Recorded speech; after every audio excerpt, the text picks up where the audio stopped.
You look good, for sure. Oh, yeah? Mm-hmm. Why don't you marry me? I'm not like discounting anything, and I'm not saying that we aren't going to get married. But what I'm saying is that it's just there's a lot of work that needs to be done. I feel like. Who is most likely to start an argument? What's up, guys? It's your girl Rivah, and I am back again with another video. So in this conversation, basically, rapper Big Sean sat down with Charlemagne the God, and they were having like a long conversation about a lot of different things. It was a longer interview. But within the conversation, there was a part that segued into him talking about his relationship status with singer Jhene Aiko. And so in this portion of the interview, it kind of dismantled a lot of people's perception of their relationship, and it had a lot of women on social media in an uproar. Okay, they were heartbroken about it. You have women who are talking bad about her, that are dragging him for Phil, saying that, you know, these men will quote unquote play in your face. Like, there were so many different conversations about their relationship based off of this interview. And I wanted to say a couple of things based off of the things that I saw and give you guys my feelings, my opinions, my input. And of course, you guys are always welcome to do the same exact thing in the comment section down below. I am someone who, I'm not like discounting anything, and I'm not saying that we aren't going to get married. But what I'm saying is that it's just, I would like to do a lot. I would like to, and I don't like putting our personal business out there like that either. But there's a lot of work that needs to be done. I feel like. One of the things that I've noticed is that there has been this fantasy of an idea that has been created for women to indulge in which they believe that everything has to be perfect. You know, it has to be quick. Everything has to be swift. It has to be cookie cutter. It has to work out ideally exactly how you planned. You know, this man has to come in and sweep you off your feet and spin you around and save you from a dragon. Like, it has to be all of these ideas for it to be, you know, the perfect relationship. And I think that when Big Sean himself emphasized the fact that their relationship is not perfect. So y'all not necessarily together now, y'all just figuring it out. Oh, now look at you, Charlotte. I'm just asking a question. No, I'm not saying that either. That's, you know, what I'm saying is that it's not perfect and that it needs to be work done. Right. You know what I'm saying? I loved so much that he said that, because so often people get the wrong ideas based off of the perception that people put out there to the media, or, you know, or whatever it is that they post on social media to make it seem as though they're in a space when in actuality, everybody goes through things. Just like, to be real with you, just like any people who have dealt with love, we've had our ups and downs. You know what I'm saying?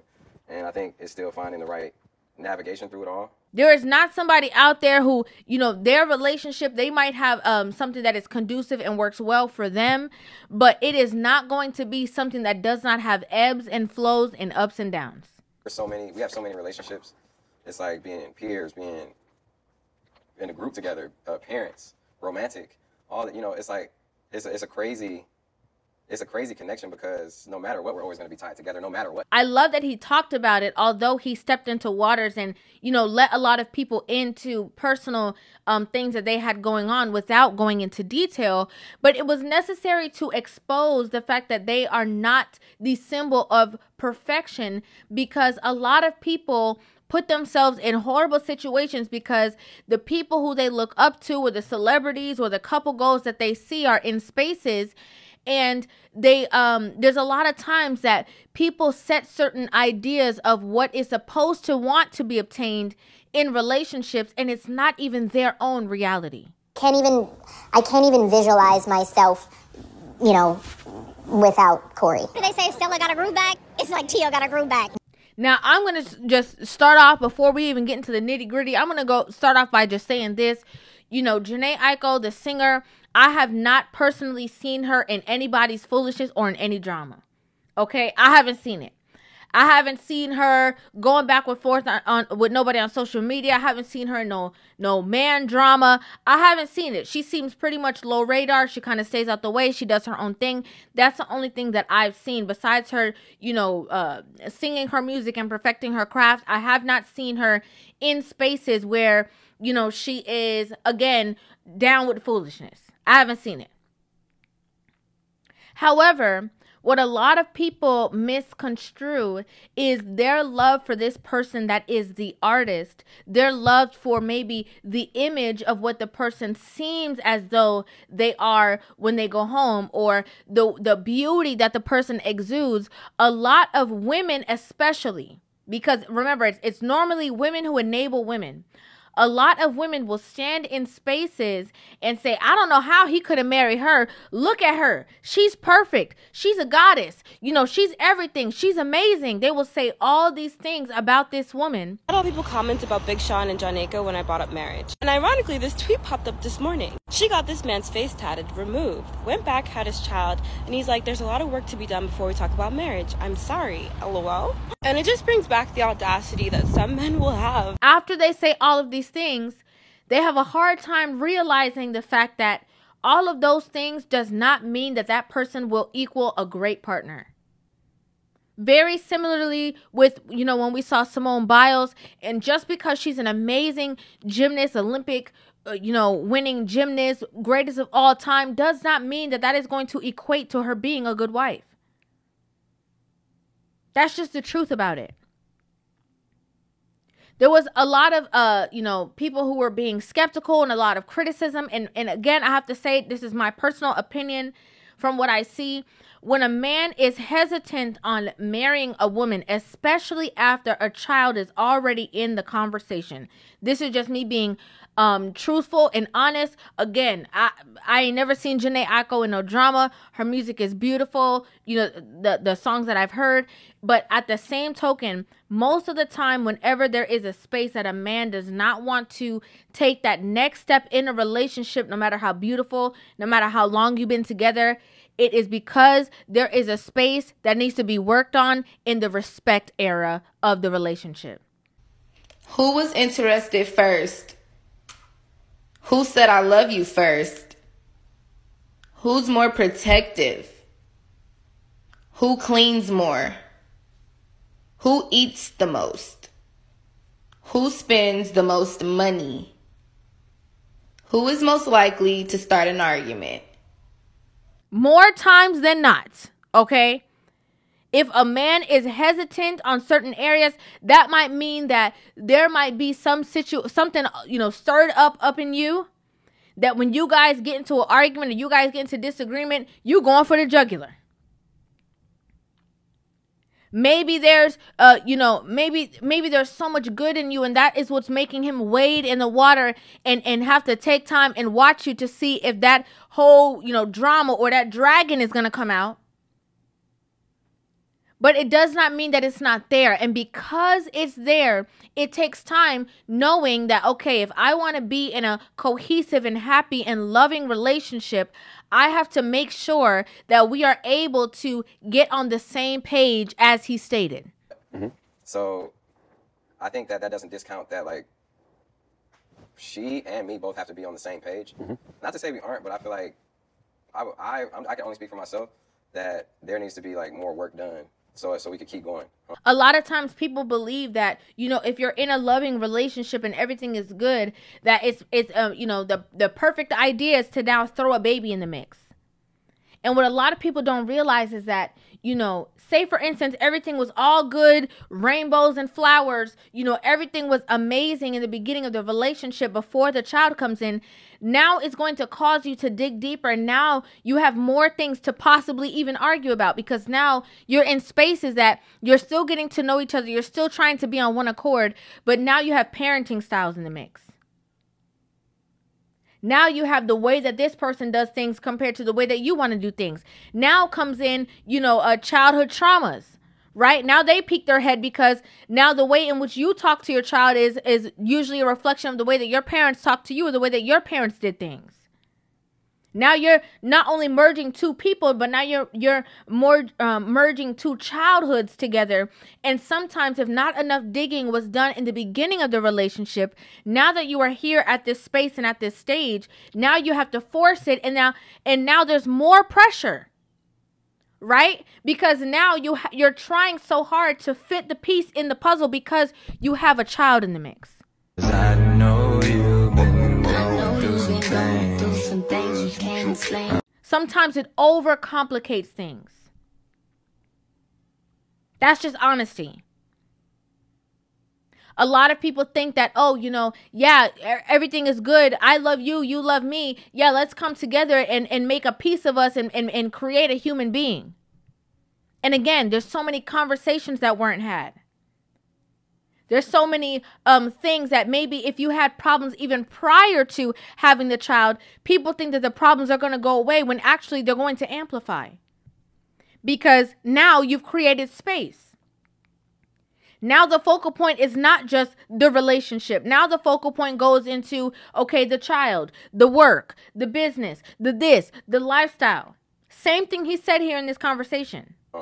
Because there's a lot of focus on our family. There's a lot of focus on careers and everything. And that is something that I feel like has not been the main focus. I think it's also extremely important to note that, even at his level of status, right? Or at his level of quote unquote celebrity, it's still the same conversation that men are having in various different spaces. He's basically saying, I'm not trying to get married to be a statistic. I'm not trying to be married to then turn around and be divorced. I'm serious about this. And so I want to make sure that we are in the safe space for us to do this lovingly and maintain without having to, again, file for divorce. The fact that he even mentioned the divorce rates and how crazy they are lets you know that he actually takes it very seriously. People get the idea of like, oh, you have to get married. But then it's like, to me, that's almost a fear-based way of thinking too, because then people be getting divorced. The divorce rate's so fucking high. And one of the things that I definitely love that he said in this conversation is when he talked about how people believe that a good relationship only means that, the two people just get married and that signifies, having a great relationship. And I love that conversation. And I think that when he said that, a lot of women who are, again, on social media who are upset about the things that he was saying because they love her so much, again, not knowing her personally, they love the celebrity of her. But he talked about the fact that when there's a lot of things that have to go into it. It's not just the image or, because we're married, that means that we have the greatest relationship. I don't know if to me, marriage symbolizes like the best relationship. People be like, oh, you got to get married. To me, I feel like having a relationship is first and foremost, and like marriage is a byproduct of that. I feel like I think that part of the conversation went over a lot of people's head, because if we want to be very honest, what he said was very, very true. A lot of people get into relationships and they feel like, okay, well, in 3 months we got to be married, or in 6 months we got to be married, or nobody not going to take us serious. When in actuality, who are you getting married for? There's a lot of people who are in amazing relationships. I'm just being honest. Take that step, get married, the relationship mashes into pieces because of, trying to keep up the image again for other people, trying to bring other people into the mix, trying to impress other people. The foundation of a loving relationship, a lifelong commitment, a standing relationship, the foundation is extremely important. And a lot of people are getting married on the wrong foundations, on broken foundation. They're getting married because their friend got married. They're getting married because, they're at a certain age and they feel like they're supposed to get married at a certain age. They're getting married because of the pressure or because they feel like they want to get married. And oftentimes, there's women who pressure men into marriage. You look good, for sure. Oh, yeah? Why don't you marry me? It's in the works. When in actuality, it's the men who end up standing in the pain. How many times have we seen women who saying, oh, I'm not going to date just to be a girlfriend. I'm not going to be, just dating around and doing this. I'm not somebody that you could just hang out with for a little bit and then turn around and you're not going to marry me. No, you got to marry me if you're going to be with me. There's so many women who sing that same tune and then turn around. And they're the ones who file for divorce because, again, the cracks in the foundation are there. Marriage was a success. Yeah. I look at it as like a curriculum. And at the end of that curriculum, and at the end, there's a graduation. And so instead of a man doing this duty to please you because it's something that you say that you want, it's more important on working on being the companion for the husband that you want. Okay, you want to be married and you're in a relationship? display who you are as a wife. You have too many women who are filled with ego. Oh, you know, I'm not going to do that. I'm not going to give him the milk for free. You know, I'm not going to show him. And I got to leave something for the imagination. Okay, at the end of the day, how will he know what he's getting out of the bargain if you are not displaying those qualities? And it's the same vice versa. A man will get into a relationship. He's showing you every day the man that he is. He's protecting. He's providing. He doesn't have situational or circumstantial things like, oh, well, you know, I'm not going to show her how much my provision really is, or I'm not going to protect her to my best ability because, you know, just in case. No, they are who they are. If you don't want to do wife duties at a girlfriend level, cool. But don't expect your boyfriend to do husband things at a boyfriend level.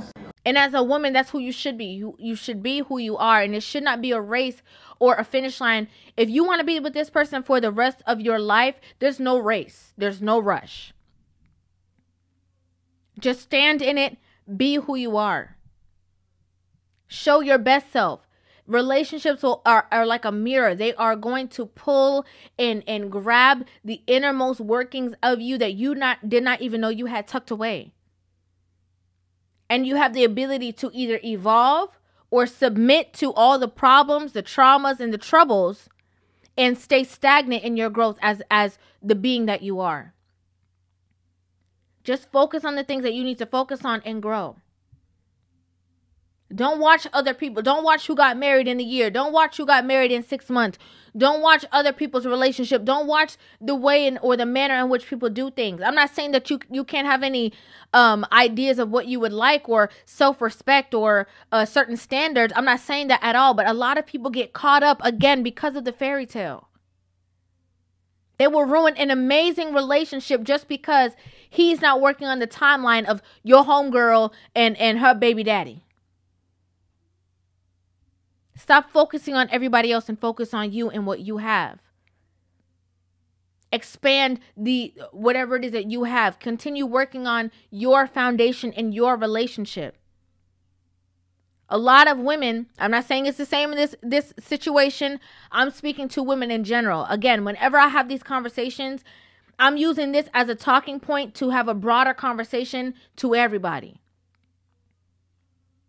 But a lot of women, again, they say they think they have it all figured out. A lot of women end up coddling themselves. They think, if you ask them, they will tell you that they are a good wife, they're a good woman, that they are submissive, they're all these things. And then if you ask the man that they're in a relationship with, he's going to tell you something completely different. A lot of women who are pressuring men to get married are not wives. Cause you take anything and just make it everything. I kept my phone on silent ever since you got a ring. Funny, right? And I never cheated. But they want him to put them in the wife position again to show off to other people. I loved his honesty in this conversation because it was real. It was truthful. You can feel when somebody's being honest and genuine and truthful. And again, he didn't disrespect her. There's a lot of things that he definitely did not say, but his honesty, his level of honesty.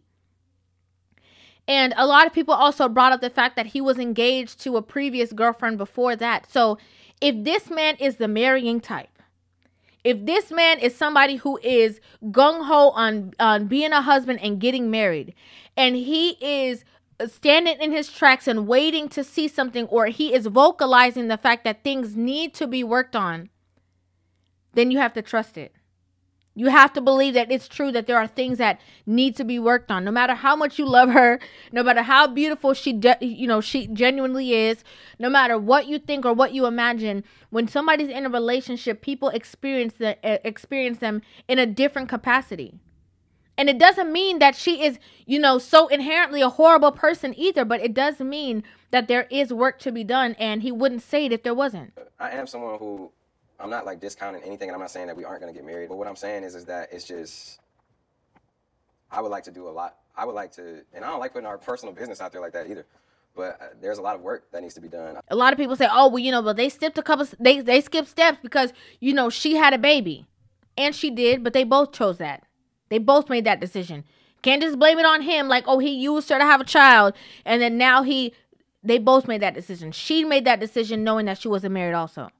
My whole thing is, y'all break up, and you come back years later, y'all have a kid, and you still don't want to be married, then we're going to have a big problem. We have to put accountability on both of those people's, on both parts for that extent.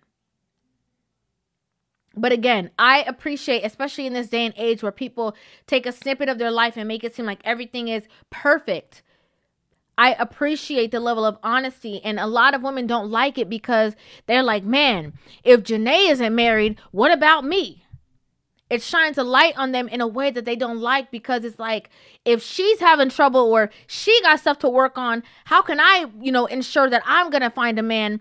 And the answer always goes back to the same thing, whether it's Kevin Samuels having the conversation, whether it's Andrew Tate, whether it's whoever it is. Whenever there's a relationship conversation, it always goes back to the beginning of the conversation, in which women have a lot of things to work on. Women should not be coddling themselves. And as women, we have to hold ourselves accountable for our actions so that we can grow to our best benefit, so that we can be the best version of ourselves, so that we can be our best, the best counterparts for our husband, so that we can be in spaces to ultimately grow. We're not above reproach. You have to do the work. There's no way around it. All roads lead right back to that same thing. You have to do the work. A lot of women get offended with these conversations because they don't want to do the work. They want to ignore the work. They say things like, I want a man who's going to love me just how I am. You don't even love you just how you are. You can't even be with you alone. You always filling up time, trying to be on the phone with people, try to fill your time with friends, try to fill your time. You're always trying to fill the void because you don't even like you, but you want somebody else to come in and like you. That's real. That's real. I'd like to know what you guys think about this in the comment section down below. I would love to hear you guys' opinions on this video. Make sure you guys hit that subscribe button and give this video a thumbs up, and I will see you guys in the next one. Love you.